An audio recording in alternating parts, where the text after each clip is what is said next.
कथा कहूँ मैं मति अनुसारा,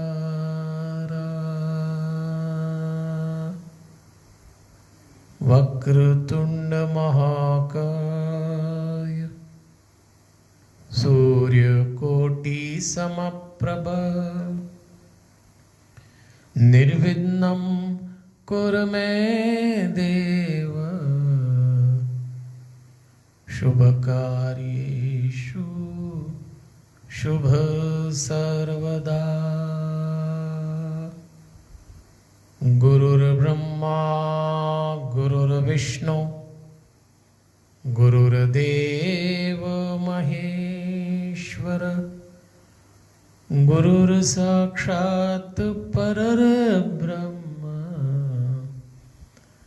तस्मै श्री गुरुवे नमः। नागेन्द्रहाराय त्रिलोचनाय भस्मांगरागाय महेश्वराय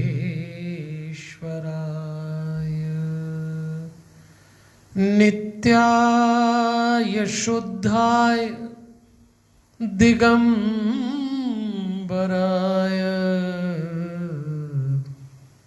तस्मै नकाराय नमः शिवाय।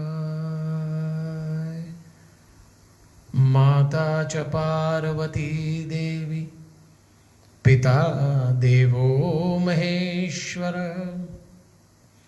बान्धवाः शिवभक्ताश्च स्वदेशो भुवनत्रयम्।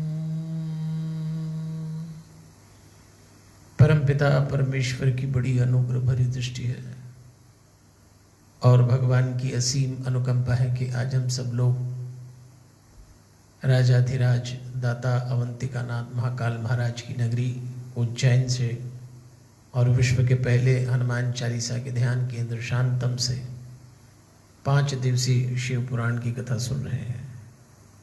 आज दूसरे दिन की कथा को जीवन से जोड़ने के लिए तैयार हो जाएं। आप जहाँ भी विराजे हैं वहाँ उपस्थित परमात्मा के प्रत्येक स्वरूप को सादर प्रणाम करते हुए देवलोकवासी स्वामी नारायण देव तीर्थ जी का पुण्य स्मरण करते हुए देवलोकवासी स्वामी सत्यमित्रानंद गिरि जी को नमन करते हुए जूना पीठाधीश्वर आचार्य महामंडलेश्वर स्वामी अवधेशानंद गिरि जी को वंदन करते हुए भक्ति भारती मां प्रेमा पांडुरंग जी का पावन स्मरण करते हुए श्री रविशंकर महाराज रावतपुरा सरकार को नमन, परम धाम पधारे हुए पूज्य पिताजी वल्लभदास जी को वंदन और आप सबके भीतर बैठे हुए दिव्यात्मा को सादर प्रणाम करते हुए भारतीयता का अक्षय कोश, कल्याण की विराट परंपरा का प्रतिनिधि, आनंद के उद्घोष के देवों के देव महादेव का आत्मदर्शन, ये शिव पुराण की कथा आपको केवल सुनाई ही नहीं देगी, दिखाई भी देगी।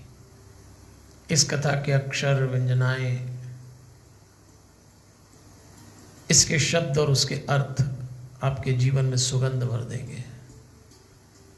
ये कथा सत्यम शिवम सुंदरम की घोषणा कर रही है और हमको बता रही है कि आप शांति और आनंद की तलाश में सारी दुनिया में घूम आए, लेकिन यदि ये आपके भीतर नहीं है तो फिर कहीं भी नहीं है।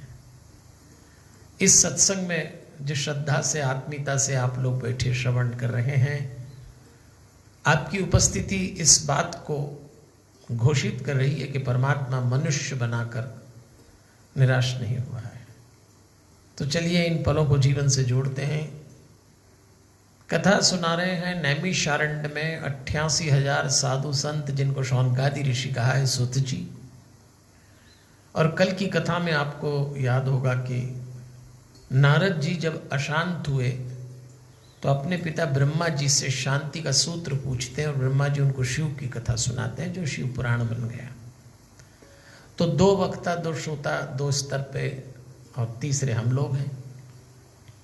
तो सूत जी शौनकादि ऋषियों को सुना रहे हैं, ब्रह्मा जी नारद जी को सुना रहे हैं। वो कथा हम और आप सुन रहे हैं। 4 आधार पे हम इस कथा को सुन रहे हैं। पहला, इसमें भगवान शंकर के स्वरूप का वर्णन है, तात्विक विवेचन है, उनके चरित्र के रहस्य को उजागर किया है। हमारी चर्चा का दूसरा आधार है शिव की उपासना के 3 सूत्र बताएं, श्रवण, मनन और कीर्तन। उसके प्रसंग आएंगे। फिर मैंने कहा था इस एक ग्रंथ में 5 ग्रंथ समाये हैं। महाभारत व्यवहार केंद्रित है, गीता हरिओम महाभारत संसार केंद्रित है, गीता व्यवहार केंद्रित है, रामायण संस्कार केंद्रित है और देवियों और सज्जनों भागवत उद्धार केंद्रित है। इसी तरह शिव पुराण परिवार केंद्रित ग्रंथ है। हम इस ग्रंथ से अपने परिवार प्रबंधन को समझेंगे, जोड़ेंगे। 5 दिन की कथा में 5 सूत्र ले रहे हैं। पहले दिन स्वयं को पहचाने। कल की कथा में जो प्रसंग आए थे आपको याद होगा, पुराणों का परिचय आया था, फिर महात्म्य में आया था, उसके बाद शिवलिंग से परिचय कराया, शिवलिंग और मूर्ति मंत्र बताया, ब्रह्मा विष्णु में मतभेद हुए, वो सब आया था। पंचाक्षर मंत्र की बात हुई थी और ओम के माध्यम से हमने क्रिया की थी, जिसके कारण हम स्वयं को जान सकते हैं। इस पुराण में चलने के पहले स्वयं से परिचय होना बहुत आवश्यक है कि हम हैं क्या। एक नाम, एक शरीर, कोई प्रतिष्ठा, कोई पद, कोई पहचान। तो क्या हम ये हैं? ये तो सब संसार ने दिया है। ये शरीर माता पिता का दिया हुआ है। बाद में समाज ने, परिवार ने नाम दे दिया, फिर आपने कुछ कमा लिया। तो क्या हम यही हैं? अगर हम हिंदू हैं, मुस्लिम हैं, सिख हैं, ईसाई हैं और कोई हैं, तो वो तो इस घर में है। अगर आप ही किसी और घर में होते तो कोई और होते, तो हम हैं क्या? हम आत्मा हैं, अभी इस शरीर में रह रहे हैं और इसीलिए शरीर को नाम दिया, पहचान दी है। अपनी आत्मा को जाने बिना शांत नहीं हो पाएंगे। चूंकि ब्रह्मा जी से नारद जी ने प्रश्न पूछा था कि मेरा मन अशांत है, कैसे शांत हों, तो शिव पुराण की कथा सुनाई गई और कल उसमें परिचय कराया कि 24 घंटे में एक बार थोड़ी देर के लिए अपनी आत्मा को स्पर्श करिए और उसका एक माध्यम कल ओम, जो संसार का पहला स्वर है, साउंड है। और हमारी चर्चा का पहला आधार हो गया पहले दिन का सूत्र, स्वयं को जाने। दूसरे दिन का सूत्र होगा देवियों और सज्जनों, माता पिता और पति पत्नी। तीसरे दिन का सूत्र होगा पति पत्नी और संतानें। चौथे दिन का सूत्र होगा भाई बहन रिश्तेदार। और पांचवें दिन का सूत्र होगा समाज और राष्ट्र। तो आज हम दूसरे दिन में चल रहे हैं। आज का सूत्र है माता पिता और पति पत्नी। आज जो प्रसंग आएंगे लगभग इस सूत्र के आसपास चलने वाले हैं। आज थोड़ा सृष्टि का वर्णन आएगा कि ये सृष्टि बनी कैसे। इन दिनों बहुत चिंतित हैं लोग, सृष्टि समाप्त हो जाएगी कोरोना के प्रहार से, अब क्या होगा, दुनिया बचेगी कि नहीं बचेगी। चलो दुनिया बचेगी तब बचेगी, बनेगी कैसे, बनी कैसे थी, ये जान लेते हैं। उसके बाद मनु शत्रुपा के प्रसंग आएंगे, कुबेर कैसे भगवान शंकर के मित्र हुए, ये सब आएगा। कामदेव की कथा आने वाली है। फिर शंकर जी का विवाह सती देवी से होगा, सती देवी देह त्यागेंगी और फिर शंकर जी का दूसरा विवाह पार्वती जी से होगा। ये सारी कथाएं देवियों और सज्जनों आज के दिन हम लोग सुनेंगे और सुनकर अपने जीवन से जोड़ लेंगे। चलिए इससे पहले की कथा में चले, एक बहुत छोटी सी कहानी आपको सुनाना चाहता हूं। गुरजीएफ नाम के एक फकीर थे। उनके आश्रम के बाहर उन्होंने तख्ती लगा रखी थी और आश्रम में जो लोग आना चाहते थे उनके लिए उस तख्ती पे एक नियम लिखा था। और नियम लिखा था कि जो लोग अपने माता पिता के साथ रहने में असहज महसूस करते हो, अशांत हो जाते हो, अच्छा नहीं लगता हो, ऐसे लोगों को मेरे आश्रम में आने की अनुमति नहीं है। फिर से सुन लीजिए जो घोषणा लगी थी कि जो लोग अपने माता पिता के साथ रहने में असहज हो, अशांति महसूस करते हो, उनको अच्छा नहीं लगता हो, वो मेरे आश्रम में ना आए। तो लोगों ने उनसे पूछा कि आपने ये क्यों लिखा है? आप कोई माता पिता के प्रति अभियान छेड़ के बैठे? जो उत्तर गुरजीएफ नाम के फकीर ने दिया उसको ध्यान से सुनिएगा। गुरजीएफ ने कहा कि ऐसा मैंने इसलिए लिखा है कि जो अपने माता पिता के साथ रहने में असहज हो जाए वो दुनिया के माता पिता को कभी प्राप्त नहीं कर पाएगा। अगर आप परमात्मा की खोज में निकले हैं, अगर आप जीवन में कभी भगवान की अनुभूति करना चाहते हैं, तो आपको इसका आरंभ अपने माता पिता से करना पड़ेगा। अगर आप माता पिता में वो छवि न देख पाए जो परम पिता की है, जो जगत माता की है, तो शायद आपकी पूजा, आपकी भक्ति पाखंड हो जाएगी। आज का सूत्र है माता पिता और पति पत्नी। जो अब माता पिता हैं वो पति पत्नी भी हैं, फिर उनके बच्चे होंगे जिसमें कल चलेंगे। तो चलिए इस रिश्ते को मस्तिष्क में रखिएगा और धीरे धीरे कथा में चलते हैं। प्रश्न पूछा, शौनकादि ऋषियों ने उत्तर दे रहे हैं, सूत जी प्रश्न पूछ रहे हैं, नारद जी उत्तर दे रहे हैं, ब्रह्मा जी। और ब्रह्मा जी बताते हैं कि आनंद वन में एक बार शिव जी के मन में आया कि मैं सृष्टि का संचालन करूं, तो मुझे किसी दूसरे पुरुष की आवश्यकता पड़ेगी जो संचालन भी कर सके, पालन कर सके, संहार मैं कर दूंगा। तो शिव जी ने अपने बाएं यानी उल्टे भाग पर अमृत मला, तो एक पुरुष प्रकट हुआ, वो थे व्यापक विष्णु। और जब वो प्रकट हुए तो ऐसा लिखा उनके लिए, विष्णुवती व्यापकत्वात् ते नाम ख्यातम भविष्यति।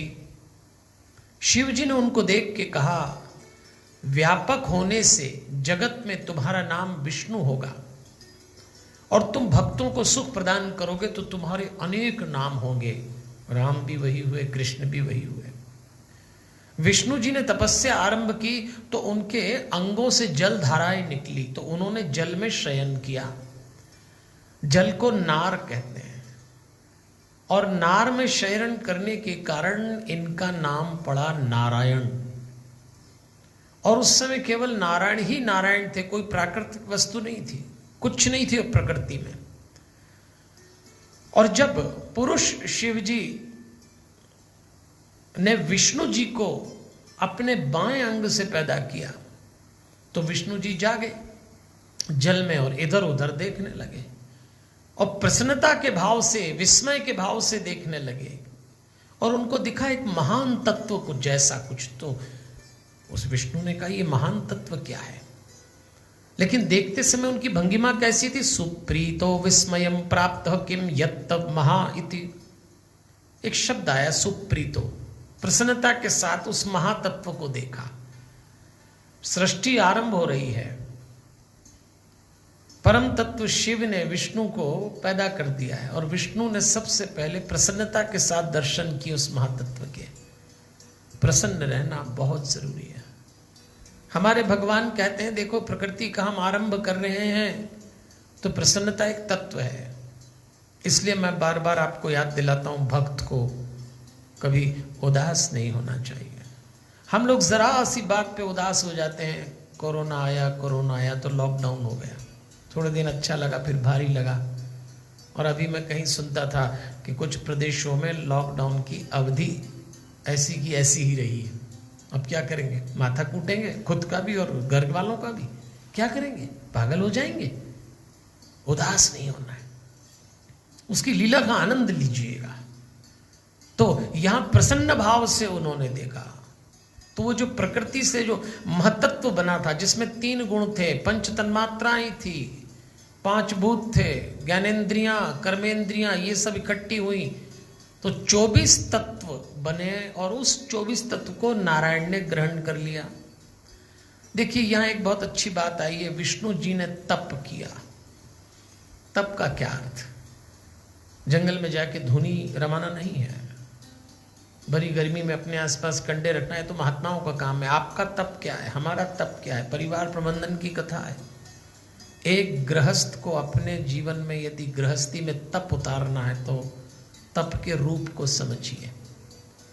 प्रेम से रहना अपने घर में तप है। फिर से दोहरा देता हूं, अपने घर में प्रेम से रहना ही तप है। अपने घर के प्रत्येक सदस्य की निजी विशेषता को सुरक्षित रखना तप है। यदि आप पति हैं तो क्या आप अपनी पत्नी की निजी विशेषताओं को जानते हैं? उनकी खूबियों को जानते हैं? उनको कभी उजागर किया है? अगर वो उजागर हुई तो उसका सम्मान किया है?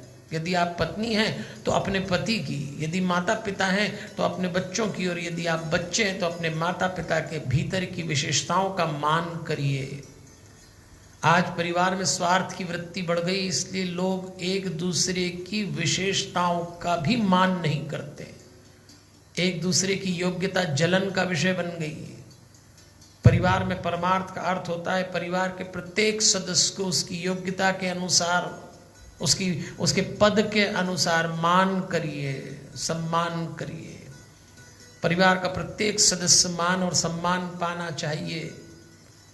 आज जो मान सम्मान के बीज आप बोएंगे ये आपके वंश में लंबे वृक्ष देंगे। तो ये है तप। ऐसा ही तप भगवान नारायण ने संसार रूपी पूरी परिवार को बनाने के लिए तैयार किया।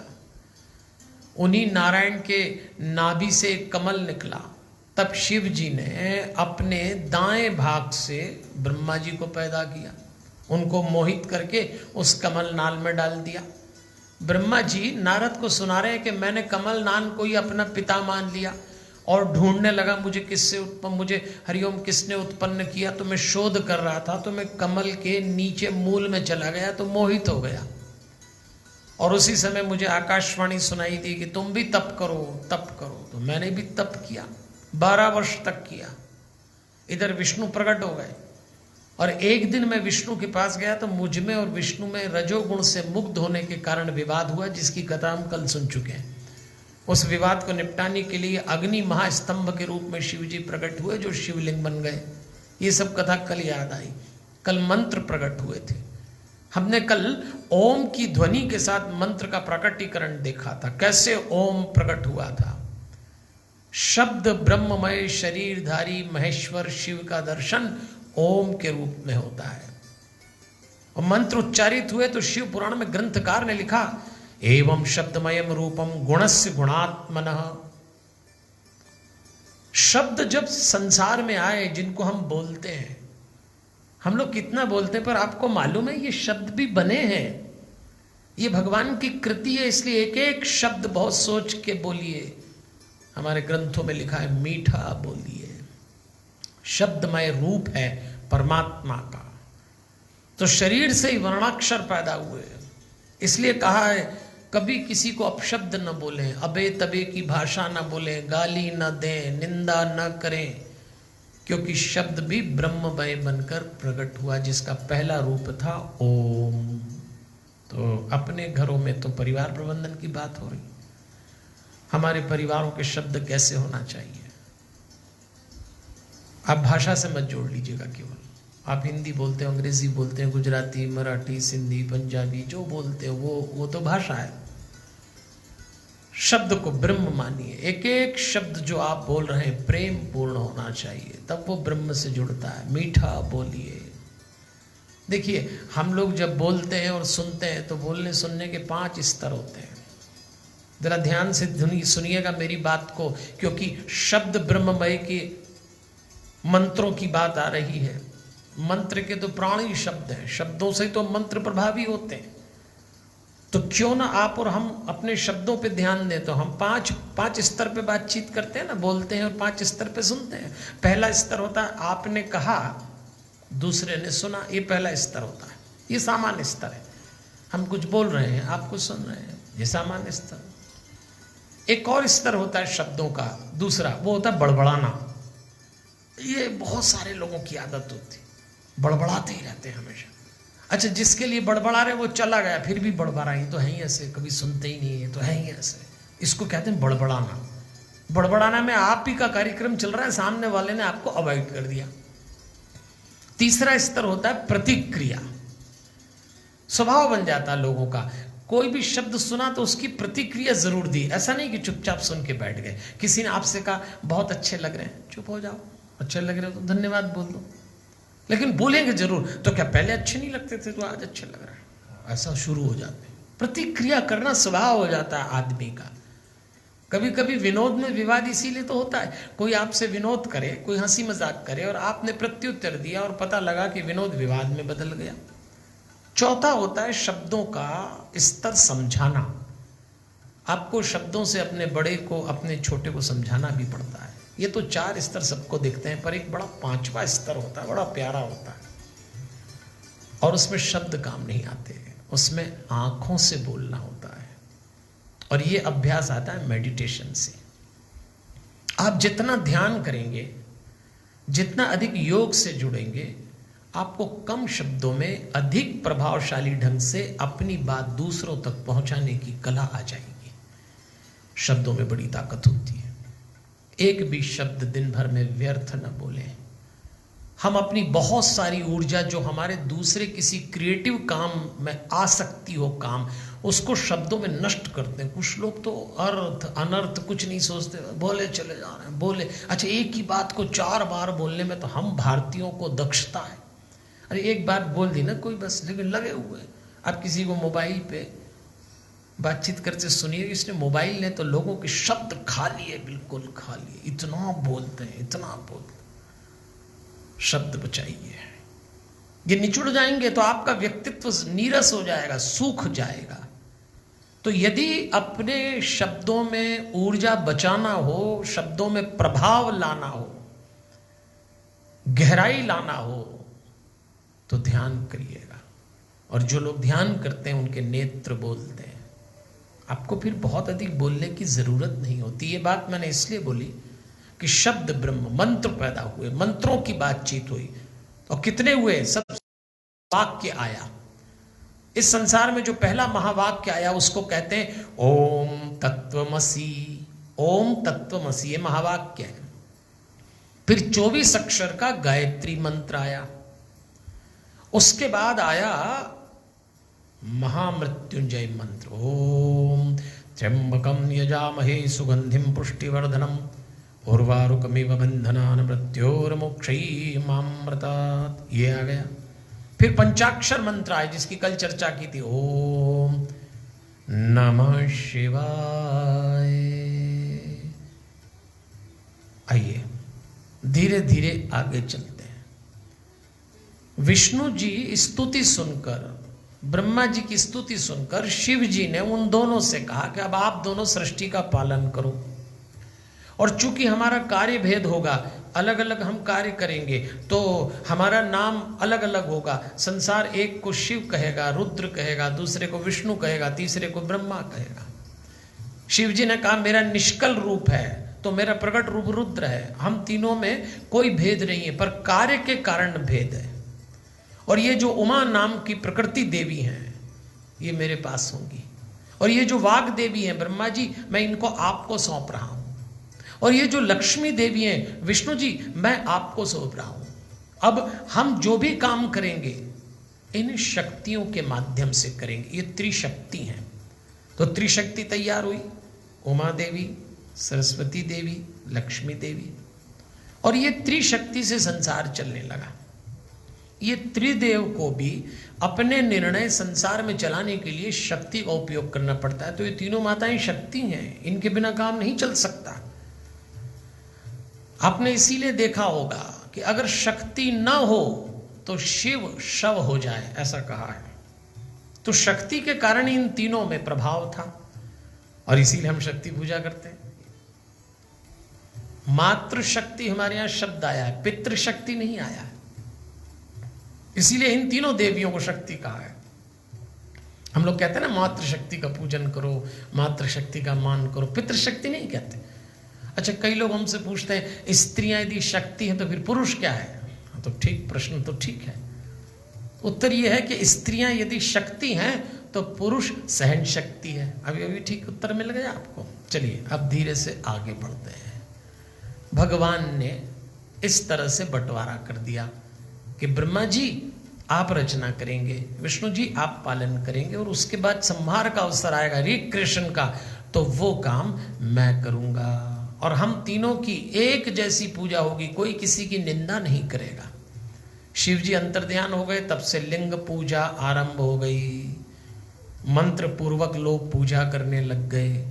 और जब मंत्र पूर्वक आप शिवलिंग की पूजा करते हैं तो आपको मिलता भी है। लेकिन यहाँ एक बात बहुत अच्छी लिखी है और उसको हम ध्यान दें। उन्होंने कहा ध्यान यज्ञात परम नास्ति ध्यानम ज्ञानस्य साधनम। ऐसा लिखा है कि आप कितनी पूजा पाठ कर्मकांड करें, पर ध्यान यज्ञ से परे कुछ भी नहीं है। ध्यान यानी मेडिटेशन। इसलिए आपसे मैं जब जब प्रसंग आता है निवेदन करता हूं 24 घंटे में कुछ समय ध्यान के लिए निकाले। यतस्समरसम त्वेष्टिम यागी ध्यानेन पश्यति।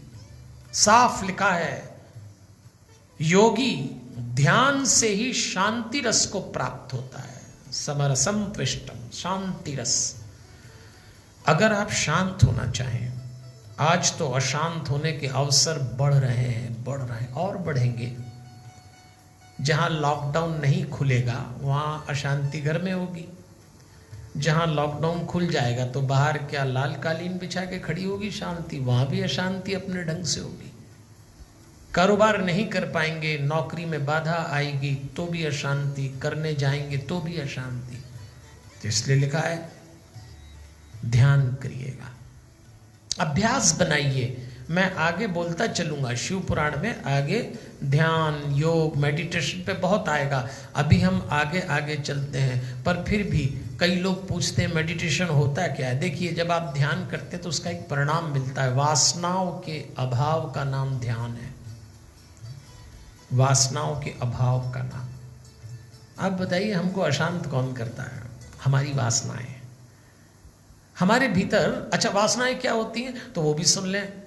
हमारी इंद्रियां जब बाहर की ओर दौड़ती हैं तो उसको वासना कहते हैं। हमारी इंद्रियां जब भीतर की ओर मुड़ जाती हैं तो उसको ध्यान कहते हैं। तो वासनाओं के अभाव का नाम मेडिटेशन है। आकांक्षा के अभाव का नाम ध्यान है।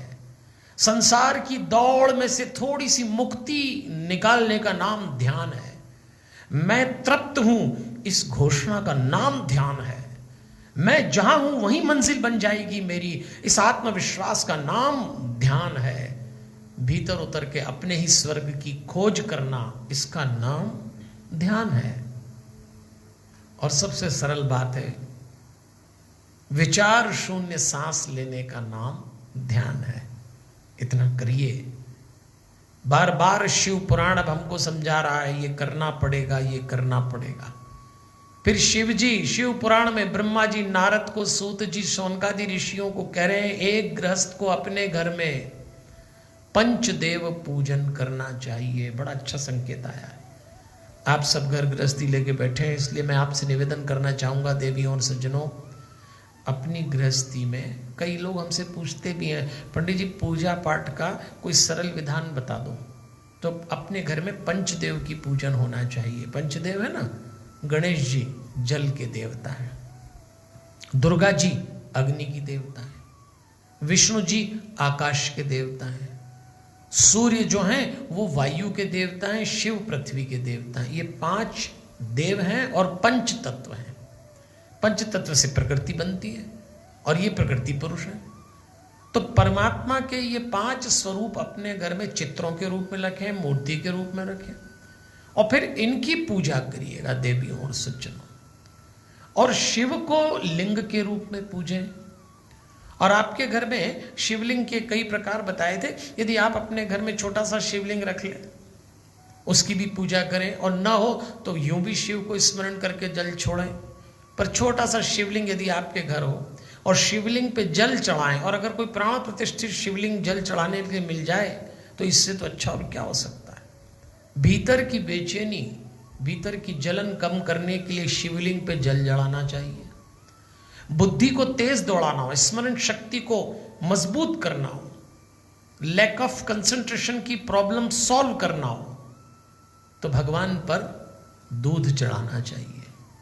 एक बात और कहते हैं, यदि भगवान को दूध चढ़ाओ और खासतौर पे गाय का दूध, तो ग्रह कलह मिट जाता है भगवान शिव को। और भी है, शहद चढ़ा दीजिए। आनंद में वृद्धि करना हो तो भगवान को गन्ने का रस चढ़ाइएगा। वैराग्य जगाना हो तो गंगा जल चढ़ाइएगा। तो सुख और संतान में वृद्धि करने के लिए धारा पूजन का बड़ा महत्व है। आज माता पिता और पत्नी पत्नी का प्रसंग है ना, तो माता पिता को अपनी संतान के सुख में वृद्धि, शांति में वृद्धि करने के लिए धारा पूजन करना चाहिए। धीरे धीरे धारा छोड़िए भगवान शिव के शिवलिंग पे, और जो आपको मंत्र बोलना बोलिएगा। ऐसा सब वर्णन ब्रह्मा जी नारद को बता रहे हैं, सूत जी शौनकादि ऋषियों को बता रहे हैं। ब्रह्मा जी ने नारद को बताया कि मैंने शिव और विष्णु के जाने के बाद, ब्रह्मा जी कह रहे हैं कि सोचा अब मैं सृष्टि का निर्माण करूं। तो अपनी अंजलि में मैंने जल लिया और उछाला उस जल को, और जैसे उस जल को उछाला तो एक अंड प्रकट हुआ। वो 24 तत्वों का समूह था, जड़ था। तो मैंने सोचा इसमें मैं प्राण भर दूं, तो मैंने 12 वर्ष तपस्या की, तो विष्णु प्रकट हुए। ब्रह्मा जी सुना रहे हैं नारद जी को। तो मैंने विष्णु से कहा कि इस पिंड में 24 तत्व तो आ गए, लेकिन अब आप इसमें चेतना भर दीजिए। तो विष्णु जी स्वयं उसके अंदर प्रवेश कर गए, तो वो पिंड सचेतन में आ गया। उसके बाद मैंने, जब सृष्टि तो बन गई, अब मुझे सृष्टि में लोग पैदा करना थे, तो मैंने मानस पुत्र पैदा किए मेरे। और मेरे सबसे पहले 4 मानस पुत्र पैदा हुए, सनक, सनातन, सनंदन, सनत कुमार। तो मैंने पहले 4 मानस पुत्र कह दिया। अब ये सुना रहे हैं, फिर मैंने शिव जी को प्रकट करके कहा, महाराज अब आप सृष्टि का निर्माण करिए, तो आप भी जीव पैदा करिए। तो शिव जी ने कहा ठीक है, ये काम आप ही करो, मैं तो उनको मुक्त करने का काम करूंगा।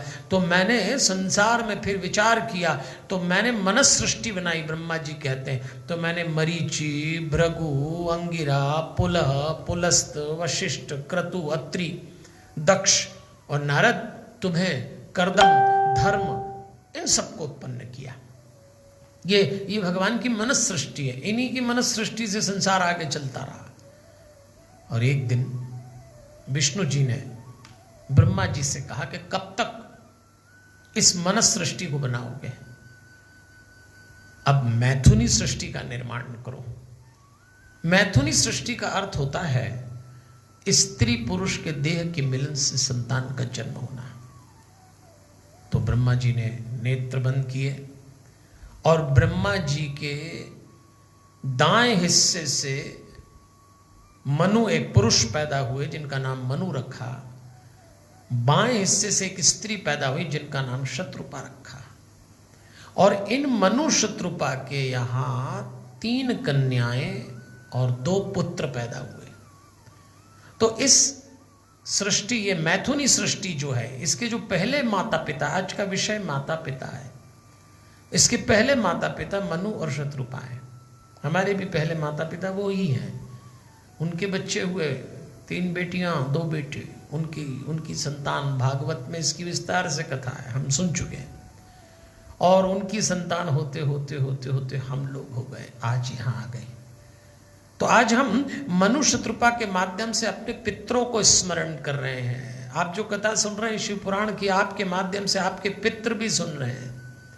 और फिर मनु शत्रुपा के 5 संतानों की संतानों से सारा संसार भर गया, सारा संसार। फिर एक दिन नारद जी ने पूछा ब्रह्मा जी से कि मैंने सुना है कि शिव जी और कुबेर की बड़ी मित्रता हो गई। तो ऐसे कैसे, इसकी कोई कथा है? कुबेर यानी धनवान, शिव जी यानी फकीर, लेकिन शिव जी को कल्याण कहते हैं। तो कुबेर और शिव जी की मित्रता थी। धन और कल्याण की मित्रता होना चाहिए, कितनी सुंदर बात है। और आज तो इसकी बहुत आवश्यकता है। आज इतनी मारा मारी के बाद भी हमारे देश में बहुत बड़ा वर्ग ऐसा भी है जिनके पास अकूत संपत्ति है, अच्छी संपत्ति है। इतनी तो है ही कि खुद और खुद की कई पीढ़ियां कमा लें और बाकी उन सब लोगों का पेट भर सकते हैं, उन सब लोगों का जीवन चला सकते हैं जो आज तड़प रहे हैं। इतना है। तो धन की मित्रता कल्याण से होना चाहिए। कुबेर की दोस्ती थी शंकर जी से। शंकर जी कल्याण के देवता हैं, अंग्रेजी में इसको वेलफेयर कहा गया है। अब कथा आती है, मैं तो संक्षेप में सुनाऊंगा। जब हम कथा करते हैं 7 दिन की शिव पुराण की तो विस्तार आता है, पर ऐसा कहते हैं कि यज्ञदत्त नाम के ब्राह्मण के यहाँ एक गुणनिधि नाम का बेटा पैदा हुआ, लेकिन था दुराचारी। उसके पिता तो बड़े सज्जन थे और उसके दोष को उसकी माँ, गुणनिधि की माँ, अपने पुत्र के दुराचारी होने के दोष को अपने पति से, गुणनिधि के पिता से छुपा के रखती थी। एक दिन पकड़ा गया, पिता ने घर से निकाल दिया। थोड़ी चोरी वोरी करी एक शिव मंदिर में और वहीं उसने शिव तपस्या की, तो शिव जी प्रसन्न हो गए और उसको कुबेर बनाया था। अब ये सब कथा अभी छोड़िए, अभी तो हम जो काम की बात कर रहे हैं वो ये कर रहे हैं कि गलत काम सबसे हो जाते हैं। कोई भूल हो, कोई पाप हो, प्रायश्चित करके उसको ठीक कर दीजिए। आपको परमात्मा कुबेर बना सकता है, वो बनाया भी होगा। देखिए, ये कठिन अवसर आया है हमारे देश के ऊपर, पूरी दुनिया पे ही आया है, लेकिन अपन तो देश की बात करें। बहुत कठिन समय है, बड़ी चुनौती होने वाली है। आप देखिए, आने वाला समय परीक्षा मांगेगा। तो क्यों न, यदि हमारे पास कुछ भी हो और अगर समाज के काम में लग सकता हो तो ज़रूर लगाइएगा। धन लगाइए, मन लगाइए, तन लगाइए। हो सकता है आपके पास धन न हो तो तन लगाइए। अब देखिए, मेरे पास क्या है, कुछ शब्द हैं, वो भी आप ही के सहयोग से परमात्मा ने कृपा के रूप में दिए हैं। तो मुझे ऐसा लगा कि जब भी लॉकडाउन में मैं शांतम में हूँ तो मैं आपकी क्या सेवा कर सकता हूँ। तो मैंने कहा चलो शब्द सेवा कर दें, तो आपको कथा सुनाने लग गए। मैं तो बहुत छोटा सा आदमी हूँ, मेरे पास जो है मैं दे रहा हूँ, आपके पास जो है वो दे दीजिएगा, लेकिन एक चीज़ अपने परिवार को ज़रूर दीजिए, वो आप ही दे सकते हैं, वो बाहर से कोई नहीं दे सकता, और वो है अपने परिवार को शांति दीजिएगा, इसकी बहुत ज़रूरत पड़ने वाली है। अगर आप अशांत हुए तो आपके नेगेटिव वाइब्रेशन दूसरे सदस्यों में जाएंगे, तो वो अशांत हो जाएंगे, पूरा घर कलह में डूब जाएगा। ये जो 3rd LD आएगा, लॉकडाउन जो आ चुका है, लगभग 10 तक हो गई, इसमें बावले मत हो जाइए, परेशान मत हो जाइए। कुछ लोग तो घबरा गए, और मैं सहज है, मनोवैज्ञानिक रूप से ये गलत भी नहीं है, लेकिन रास्ते भी निकालना पड़ेंगे। तो कुछ न कुछ श्रेष्ठ देते रहिए अपना, जो आपके पास हो। यहाँ आके रुद्र संहिता है, मतलब द्वितीय खंड, सती खंड अब आरंभ होगा। चलिए धीरे धीरे कथा में आगे चल रहे हैं। नारद जी प्रश्न पूछ रहे हैं, ब्रह्मा जी उत्तर देते चले जाते हैं। तो ब्रह्मा जी बताते हैं कि परम शिव के बाएं अंग से विष्णु हुए, दाएं अंग से मैं हुआ। मैं सृष्टि करता हुए, विष्णु जी पालन करता हुए, रुद्र ने संहार का काम संभाला, और हम तीनों ने इस संसार को चलाना आरंभ किया। अब देखिए ब्रह्मा जी एक बहुत अच्छी घटना सुना रहे हैं कि मैंने मन सृष्टि करी, तो मेरे हृदय से संध्या का जन्म हुआ, और मेरे मन से काम का जन्म हुआ। जरा ध्यान सुनिए, काम यही वासना, सेक्स, विलास, इसी को काम देवता कहते हैं ना, अपन कहते हैं ना काम चढ़ गया उसको। तो काम का जन्म कहां से हुआ? ब्रह्मा के मन से। संध्या देवी का जन्म कहां से हुआ? ब्रह्मा जी के हृदय से। अच्छा, जब काम देवता पैदा हुए तो ब्रह्मा जी के मन से पैदा हुए, मन में ही तो काम होता है। सामने खड़े होकर काम देवता ने कहा, आपने मुझे उत्पन्न किया है, अब आप मुझे आज्ञा दीजिए। तो उन्होंने कहा तुम्हारे पास 5 बाण हैं। ब्रह्मा जी ने कामदेव से कहा, इन 5 बाणों से तुम स्त्री पुरुष को मोहित किया करोगे। और सच बात है, किसी पुरुष में जब काम जागता है, कोई रिश्ता नहीं देखता, कोई मर्यादा नहीं देखता, जानवर हो जाते हैं लोग।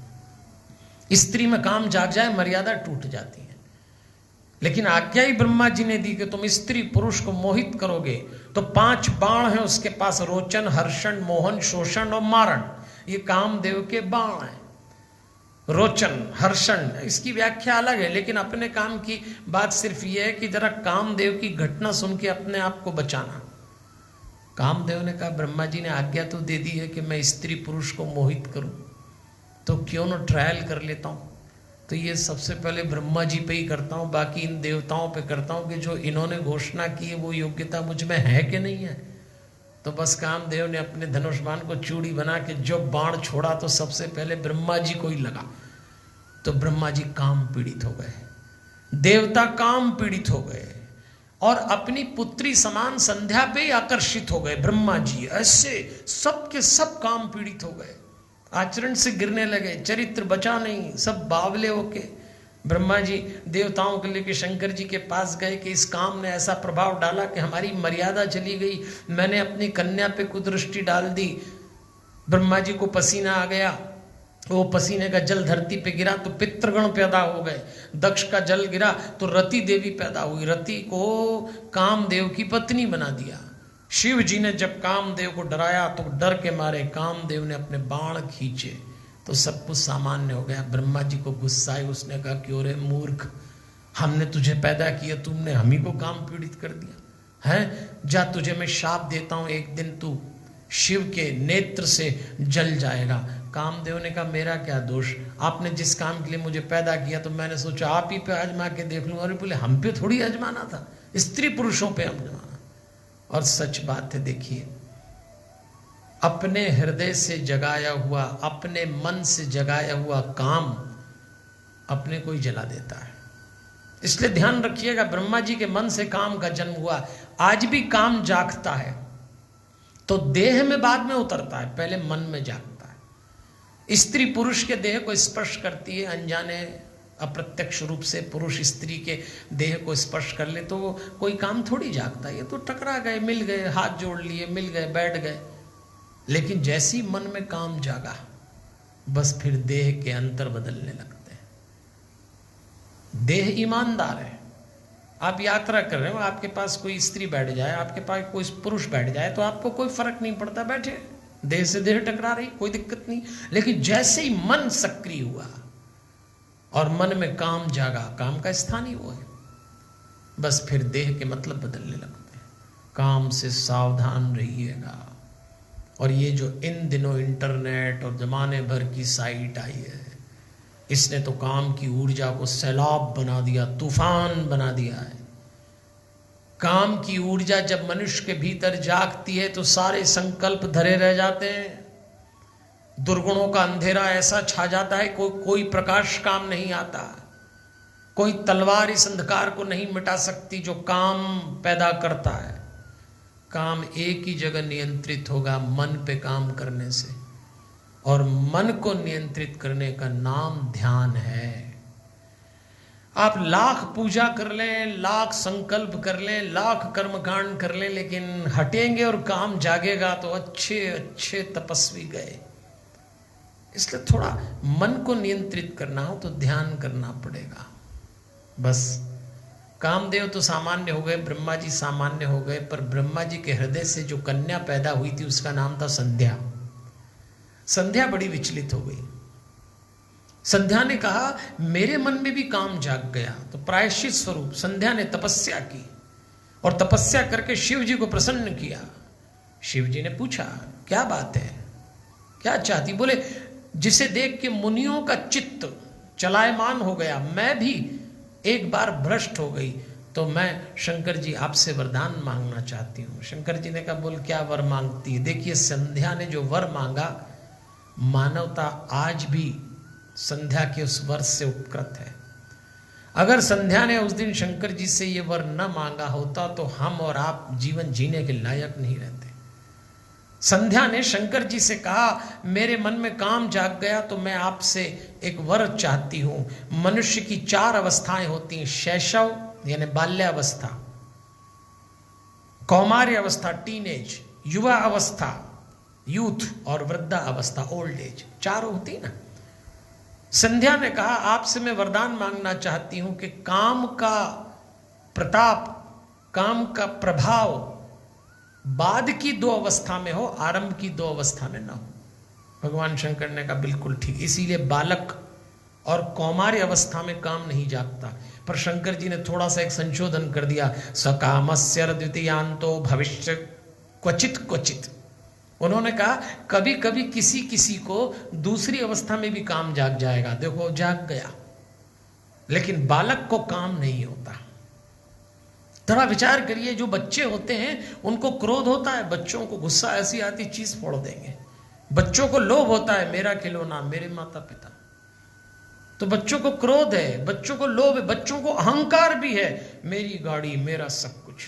3 दुर्गुण है, पर काम नहीं होता बच्चों को, वासना नहीं होती बच्चों, पवित्र होते हैं। आप कल्पना करो यदि संध्या ने उस दिन शिव से वरदान न मांगा होता और बचपन में भी काम उतर गया होता तो इस संसार का क्या होता।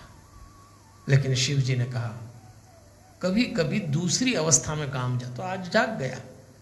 8 साल का बच्चा एक छोटी सी उंगली उठा के इंटरनेट पे वो सारे दृश्य देख लेता है जो हमको और आपको 21 वर्ष की उम्र में जिसके अर्थ समझ में नहीं आए थे। और काम का प्रभाव हावी है। तो चलिए, संध्या ने भगवान से इतना मांग के हम सबको सुरक्षित कर दिया। आइए हम अपने बच्चों को वासनाओं से बचाएं। आज हमारा दायित्व है, हमारे घरों में सब कुछ खुला जीवन हो गया है, अब बहुत कुछ छुपा नहीं रहा।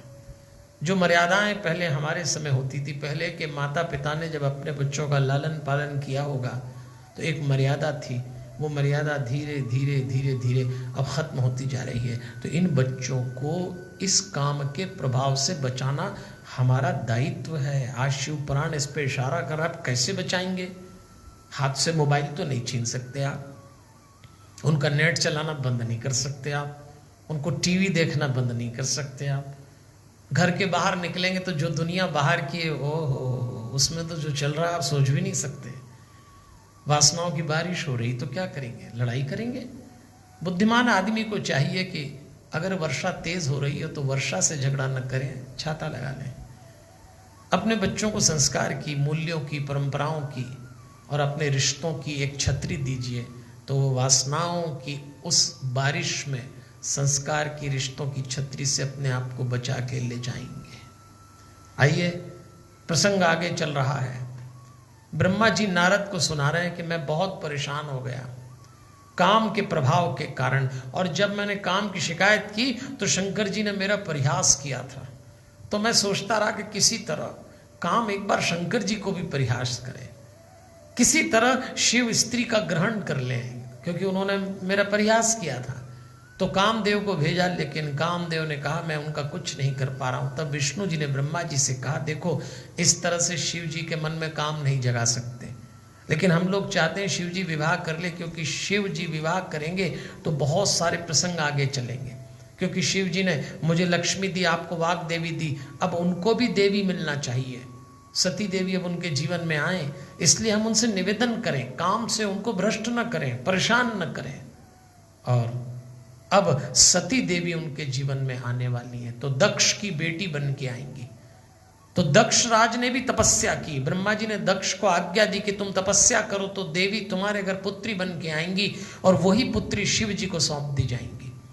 देवी प्रकट हुई, उन्होंने दक्ष से कहा कि मैं तेरे घर सती के रूप में उत्पन्न तो होंगी, पर जिस दिन तूने मेरा अपमान किया मैं तेरे जीवन से चली जाऊंगी। दक्ष ने अपने घर संतानें पैदा आरंभ की। नारद जी हर बार दक्षराज की संतानों को बैराग जगा देते, तो नारद जी को दक्ष ने शाप दिया कि आप कभी भी एक जगह नहीं रुकेंगे। नारद जी को ये शाप दक्ष ने दिया है, तो नारद जी घूमते ही रहते हैं, लेकिन नारद जी ने उसी शाप को वरदान बना लिया। साधु संत हर परिस्थिति में जीना जानते हैं। अच्छा, ये शाप और वरदान की बात निकली है देवी और सज्जनों, तो आपसे एक बात और कहना चाहूँगा। हमारे भगवान जब किसी को शाप देते हैं तो बीच में एक वरदान डाल देते हैं। अक्लमंद आदमी शाप में से वरदान निकाल लेता है। ऐसे ही हमारे भगवान जब किसी को वरदान देते हैं तो बीच में एक शाप भी डाल देते हैं। दैत्यों को बहुत वरदान दिए भगवान ने, कितनी कथाएं सुनिए। दैत्य ने तपस्या की, वरदान मिल गया। रावण कितना बड़ा राक्षस दैत्य, तपस्या की, हम काहू के मर ही न मारे, चल अब इतना बड़ा वरदान। हिरण्यकशिपु को वरदान मिल गया। लेकिन भगवान हर वरदान में एक छोटा सा शाप डाल देते हैं। जैसे रावण के उसमें डाल दिया, हम काहू के मर ही न मारे, चलो ये तो बहुत बड़ा वरदान मिल गया। लेकिन एक शाप भी डाल दिया, बानर मनुज जाति दुई बारे, मनुष्य और बंदरों से मरूंगा। हाँ, तो ये अब राम जी ने उसमें से वो निकाल लिया जो छोटा सा शाप था कि मनुष्य और बंदर से मरेगा। आइए, जो बात मैं कहना चाहता हूं कि इस कोरोना रूपी दैत्य को वरदान प्राप्त है, दिखेगा नहीं, मरेगा नहीं, फिर क्या करें? तो इसका भी कोई शाप होगा छोटा सा, उसको पकड़ लो। और इसका शाप क्या है?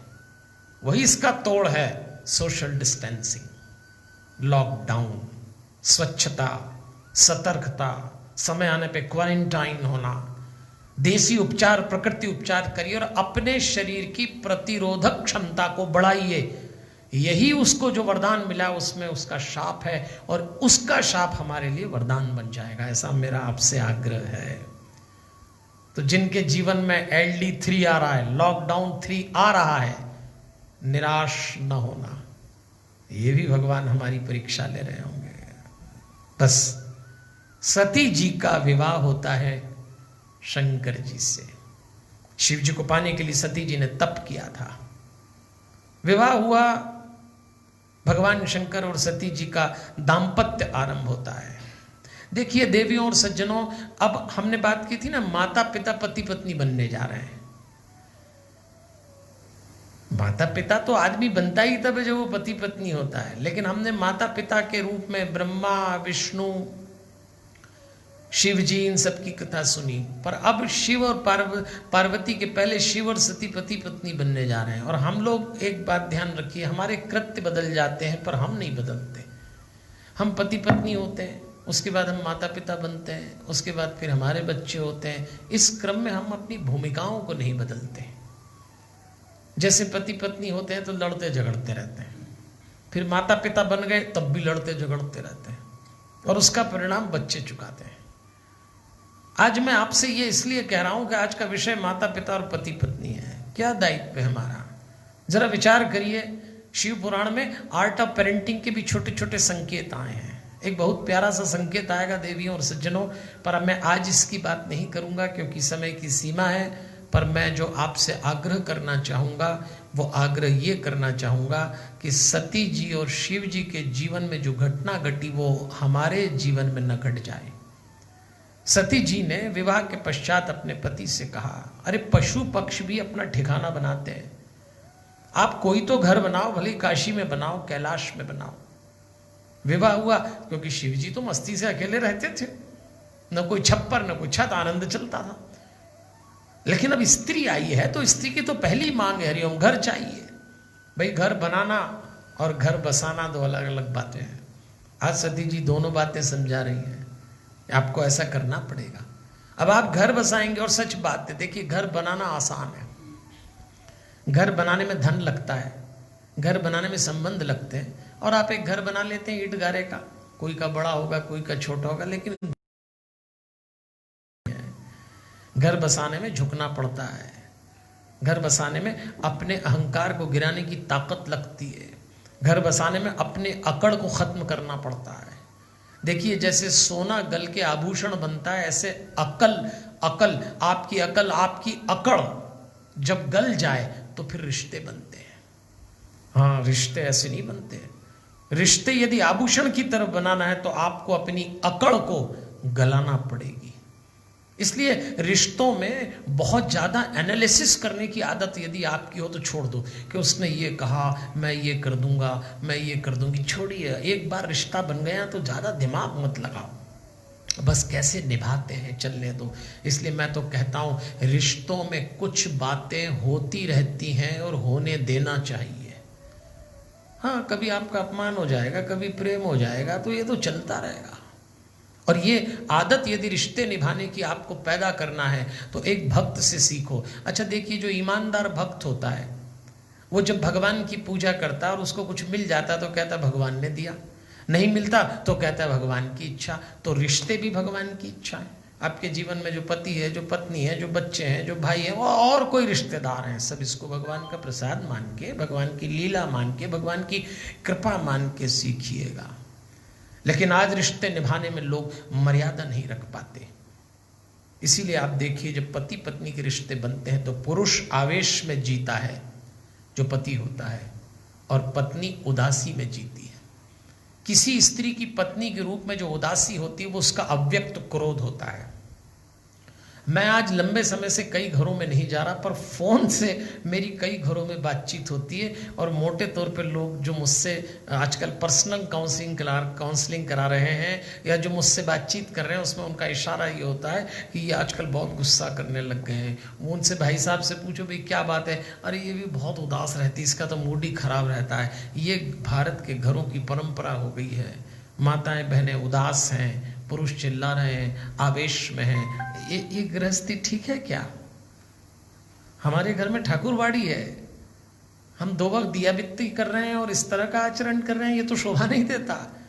शिव पुराण से हम परिवार प्रबंधन सीख रहे हैं।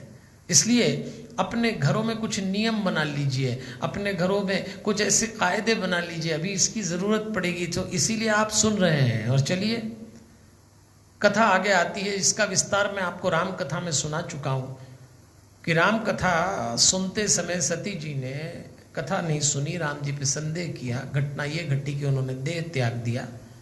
देखते ही देखते दाम्पत्य श्री राम कथा के बाद शिव जी और सती जी का टूट गया। यज्ञ के दक्ष के यज्ञ को ध्वंस किया शिव जी ने, और इस तरह से शिव जी समाधि में चले गए। यहां एक घटना भी घटती है, बात निकली तो बताते चलता हूं आपको। जब हरिओम दक्ष का यज्ञ ध्वंस हो रहा था तो उस समय विष्णु जी का युद्ध हो गया था, और विष्णु जी का युद्ध हुआ था भगवान शंकर के जो एक गण थे वीरभद्र उनसे, और विष्णु जी पराजित होने की मुद्रा में आ गए। तो नारद जी ने प्रश्न पूछा कि ऐसा क्यों हुआ, तो उन्होंने घटना सुनाई कि एक बार विष्णु जी को भी इस बात का शाप लगा था, और उस घटना के क्रम में उन्होंने ये घटना सुनाई कि जब 2 राजा, एक ऋषि थे एक राजा थे, तो ऋषि और राजा में मतभेद हुए और ऋषि और राजा में जब मतभेद हुए तो दोनों ने एक दूसरे पे प्रहार किया। राजा का नाम था ध्रुव, ऋषि का नाम था दधीची। दधीची ने मूर्छित होने पे अपने गुरु को बुलाया तो गुरु ने उनको एक संजीवनी मंत्र दिया। वो मंत्र इस संसार में ओम त्र्यंबकम यजामहे सुगंधिम पुष्टिवर्धनम के नाम से जाना जाता है। इसका सीधा सा अर्थ है, जब बेल पर ककड़ी पक जाती है तो उस बेल रूपी संसार से मुक्त हो जाती है। हे परमात्मा, हम भी जब संसार से जाएं तो ऐसे ही चले जाएं, पता ना लगे। त्र्यंबकम यजामहे, त्र्यंबक का यानी भगवान त्र्यंबक का यजन करते हैं। त्र्यंबक मतलब तीनों लोक का पिता, सत रज और तम के महेश्वर, इनको त्र्यंबक कहा। यजामहे मतलब यजन करते हैं। सुगंधिम, जैसे फूलों में सुगंध होती है ऐसे ही आप सबके गुणों में, सबके कृत्यों में बसे। पुष्टिवर्धनम, उस अंतर्यामी पुरुष से प्रकृति का पोषण होता है। उर्वारूकमीव बंधनान, जैसे खरबूजा पक जाने पे बंधन से छूट जाता है। मृत्योर मोक्षीमामृतात्, मैं उसी तरह मृत्यु रूपी बंधन से मुक्त हो जाऊं। ये इस महामृत्युंजय मंत्र का सीधा सा अर्थ है। इसकी भी चर्चा शिव पुराण में आती है और वही सती पार्वती जी के रूप में जन्म ले लेती हैं। पार्वती जी के गुरु नारद जी ने पार्वती जी से कहा आप तपस्या करिए। हिमाचल राज और मैना देवी के यहां पार्वती जी का जन्म हुआ। पार्वती जी तपस्या करती हैं, इधर शंकर भगवान अपनी समाधि में बैठे हुए हैं। विचार ये हुआ एक दिन, आज कथा का समापन करें एक सुंदर प्रसंग के साथ, कि शिव जी ध्यानमग्न बैठे थे। हिमाचल राज अपनी पत्नी मैना और अपनी पुत्री को लेकर पहुंचे। ऐसा कहते हैं पुत्री पार्वती का विवाह कराना चाहते थे शिव जी से। शिव जी ने इन दोनों को देखा, तपस्या कर रहे थे गंगोत्री पे। हिमाचल राज ने शिव जी से कहा आप तपस्या कर रहे हैं, मेरी पुत्री पार्वती है, ये भी बड़ी तपस्विनी है, मैं इसको आपकी सेवा में लगा देता हूं, आप इसको अपनी सेवा के रूप में स्वीकार कर लीजिए। शिव जी एकांत चाहते थे तो शिव जी ने हाथ जोड़े और शिव जी ने कहा स्त्रियों के संग से विषयों की उत्पत्ति हो जाती है, पुरुष का वैराग्य, उसका तप नष्ट हो जाता है, तो मैं क्षमा चाहता हूं, इनको आप ले जाइए। विनश्यति च वैराग्यम ततो भ्रश्यति संतपः, मेरी सारी तपस्या चली जाएगी, आप तो ले जाओ इस देवी को। पार्वती बड़ी अद्भुत स्त्री थी। पार्वती ने शिव जी से एक प्रश्न पूछा, एक बात बताइए, आप तप कर रहे हैं? हाँ। तप से आपको क्या अनुभूति होती है? देह अलग है, आत्मा अलग है, तप किया इसीलिए जाता है। तो पार्वती ने शिव जी से कहा कि यदि आप तप कर रहे हैं तो तब भी आपको देह का मान है, तब भी आपको देह की अनुभूति है, तभी तो आप मुझसे कह रहे हैं कि स्त्री यहां रहेगी तो मेरा तप भंग हुआ। तो अभी भी आप स्त्री पे और पुरुष पे टिके।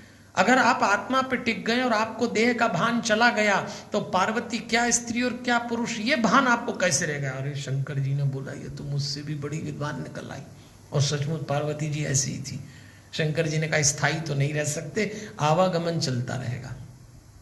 यहाँ पति पत्नी ने जो बातचीत की, आइए बस यही बात हम आपसे कहना चाहते हैं। पार्वती जी ने शिव जी से जो प्रश्न पूछा था कि क्या पति पत्नी के रिश्ते शरीर के ही रिश्ते होते हैं? ये सही है कि पति पत्नी का रिश्ता आरंभ तो शरीर से होता है पर समापन आत्मा पे होना चाहिए। शरीर का महत्व है जीवन में, ये बिल्कुल पक्की बात है, लेकिन यदि आप केवल शरीर पर टिकेंगे तो आपके लिए औरत एक शरीर है, फिर आपके लिए पुरुष एक शरीर है, फिर आपके रिश्ते बोझ बन जाएंगे। ये सही है कि सारे रिश्ते शरीर के बीज से अंकुरित होते हैं, लेकिन केवल शरीर अनगढ़ पत्थर की तरह है। आप एक पत्थर की चट्टान को देखिए, अनगढ़ है, गढ़ा हुआ नहीं है तो बेकार चट्टान जैसा दिखेगा। केवल शरीर अनगढ़ पत्थर है, लेकिन उसी पत्थर को तराश दो तो मूर्ति बन जाती है। बस केवल शरीर अनगढ़ है, लेकिन इसमें आत्मा की छवि आ जाए और फिर रिश्ते बन जाएं तो फिर ये परिवार बन जाता है। ये अनगढ़ पत्थर एक परिवार के रूप में जम जाएगा, एक परिवार के रूप में स्थापित हो जाएगा। और देवियों और सज्जनों, धीरे धीरे हम इस कथा को ले जाते हैं। पार्वती जी ने तपस्या की, भगवान का, शिव जी का पार्वती जी से विवाह होता है। कैसे बारात गई थी, कैसे विवाह हुआ, ये सब बातें हम आपको पिछले दिनों जब राम कथा सुनाई तो मैंने विस्तार से सुनाए थे आपको। लेकिन जब पार्वती जी की विदाई हुई तो शिव पुराण में एक श्लोक आता है, भार्या धर्म फलावाप्ते भार्या संतान वृद्धये। भार्या के लिए लिखा है, भार्या मतलब स्त्री जो पत्नी बन गई है। भार्या गृहस्थी के सुख का मूल है। धर्म फल की प्राप्ति और संतान वृद्धि के लिए भार्या ही होती है। तो भार्या का सुख उठाइए, इस शिव पुराण ने आज घोषणा की है। मैं तो पुरुष लोगों से कहता हूँ, लंबे समय बाद आप अपनी भार्या अर्धांगिनी के साथ होंगे। अगर आप पिता हैं तो बच्चों की माता के साथ होंगे, केवल पति हैं तो पत्नी के साथ होंगे। अब इस रिश्ते को नई दृष्टि से देखिए जो शिव पुराण ने दृष्टि दी है। इसे केवल शरीर से संचालित मत करिए, इसको आत्मा तक ले जाइएगा। ये रिश्ता जिस तरह से चलने वाला है उसके मनोवैज्ञानिक दृष्टिकोण पे दृष्टि डालिए। शिव पुराण ने लिखा है, मतभेद सब में होते हैं। बहस तो शिव पार्वती में हुई, शिव सती में हुई, सीताराम जी में हुई, कृष्ण जी रुक्मणी जी में हुई। बहस हो जाए, झगड़ा हो जाए, ऊंच नीच हो जाए, लेकिन कलह ना हो, बस ये ध्यान रखिएगा। तनाव ना आ जाए, ये ध्यान रखिएगा। बस उस विवाह के पश्चात आज की कथा का समापन करते हैं। ऐसा लिखा है, शिव पार्वती के विवाह की कथा जो सुनता है उसके आनंद में वृद्धि होती है, उसकी आयु बढ़ जाती है और वो जीवन को शांतिपूर्ण ढंग से जीने लगता है, जिसकी आज बहुत आवश्यकता है। कथा सुना रहे हैं ब्रह्मा जी नारद को, सूत जी शौनकादि ऋषियों को, और हमने आज शिव और पार्वती के विवाह, उनके दाम्पत्य के आरंभ के साथ इस कथा का यहाँ आने का विराम का प्रसंग हमने विचार किया है। अब मैं अपनी वाणी को विराम दे रहा हूँ, पर आपसे एक निवेदन कर रहा हूँ। शिव और पार्वती के इस दाम्पत्य जीवन का अर्थ समझिए कि हमारा दाम्पत्य माता पिता के रूप में, पति पत्नी के रूप में शरीर से आगे बढ़ के आत्मा तक जाना चाहिए। कल हम फिर मिलेंगे। एक सूचना दे दूं, अभी 6:30 बजे से 7 बजे तक पुलिस और हनुमान जी इस विषय पे कल हम बोले प्रथम भाग, आज दूसरे भाग पे पुनः बोलेंगे।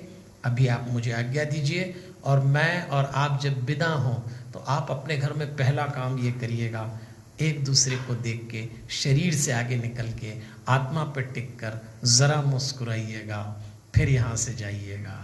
चलिए विदा लेते हैं। हमारे हनुमान, हमारे हनुमान। ज़माने को यह बात समझाइए, मुस्कुराइए जी ज़रा मुस्कुराइए। ज़माने को ये बात समझाइए, मुस्कुराइए जी ज़रा मुस्कुराइए, मुस्कुराइए जी ज़रा मुस्कुराइए। भोलेनाथ भोलेनाथ कहते जाइए, भोलेनाथ भोलेनाथ कहते जाइए, भोलेनाथ भोलेनाथ कहते जाइए, भोलेनाथ भोलेनाथ कहते जाइए। मुस्कुराइए जी ज़रा मुस्कुराइए, मुस्कुराइए जी ज़रा मुस्कुराइए। भोलेनाथ भोलेनाथ कहते जाइए, भोलेनाथ भोलेनाथ कहते जाइए। मुस्कुरा